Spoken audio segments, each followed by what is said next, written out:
नमस्कार, स्वागत आहे तुमचं प्रगती एज्युकेशनमध्ये। काल मी अप्पे कसे बनवायचे काकडीचे हा व्हिडिओ टाकलेला होता आणि त्यामध्ये शेंगदाण्याची चटणीसुद्धा बनवलेली होती त्यासोबतच।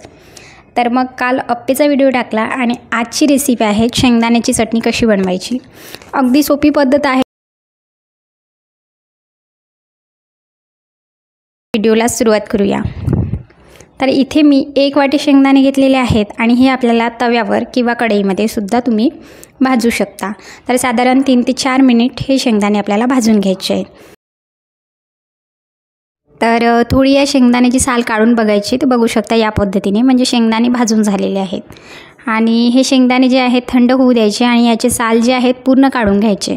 साल जे आहेत ऑप्शनल आहे, तुम्हाला काढायचे असेल काढू शकता किंवा ठेवायचे असले तरीही चालेल। तर यामध्ये मी 3 चम्मच दही टाकलेलं आहेत आणि 3 ते 4 मिरच्या टाकून घ्यायच्या आहेत। मिरच्या तुम्ही तुमच्या अकॉर्डिंग कमी जास्त केल्या तरीही चालेल। तर मग याचं आपल्याला वाटण करून घ्यायचं आहे, एकदम बारीक वाटण करायचं आहे। तर बघू शकता स्पायसी चटणी होण्यासाठी मी 4 ते 5 मिरच्या टाकलेल्या आहेत आणि वाटणसुद्धा करून घेतलेलं आहेत मिक्सीमधून। सॉफ्ट असं वाटण करून घ्यायचं। ही चटणी जी आहेत अप्पेबरोबर किंवा डोसा, इडली याबरोबर तुम्ही खाऊ शकता किंवा ढोकळा यासोबतसुद्धा छान लागते।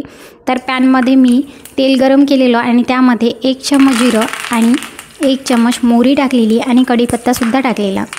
तर नंतर काय करायचं की हा तडका जो आहे थंड होऊ न देता गरम गरमच आपल्याला या चटणीमध्ये टाकून घ्यायचं आहे या पद्धतीने आणि नंतर हा व्यवस्थित मिक्स करून घ्यायचा आहे। तर काल मी ही रेसिपी दाखवलेली होती काकडीचे अप्पे उन्हाळा स्पेशल आणि त्यामध्ये मी ही चटणी जी आहे सर्व केलेली होती। तर एकदा ती पण रेसिपी बघून घ्याल, डिस्क्रिप्शन बॉक्समध्ये लिंक टाकलेली आहे। रेसिपी आवडल्यास प्रगती इझी किचन चॅनल करायला विसरू नका। लाईक करा, शेअर करा आणि कमेंट करून नक्की सांगा कशी वाटली तुम्हाला रेसिपी आणि रोज नवनवीन रेसिपीसाठी सबस्क्राईब करून घ्या। थँक्यू।